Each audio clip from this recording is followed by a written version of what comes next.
Tell me about being the target of an investigation yourself while your son is missing. What was that like? The only way I can describe it is it was something that that I needed to do.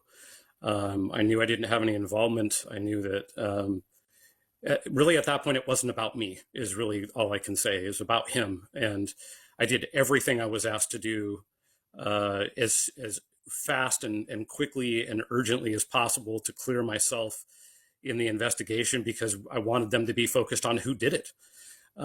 So it was.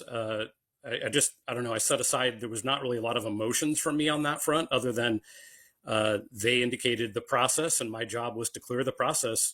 And that's absolutely what I wanted to do. And again, as urgently as possible, the focus was on him, finding him as quickly as possible.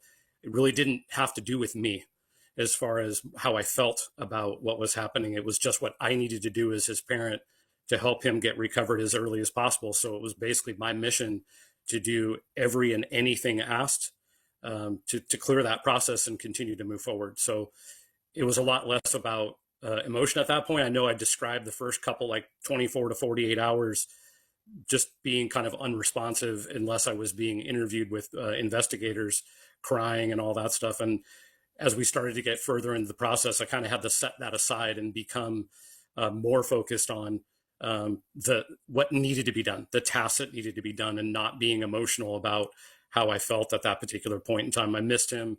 I was frantic, but at the same time, I needed them to focus on who actually did this.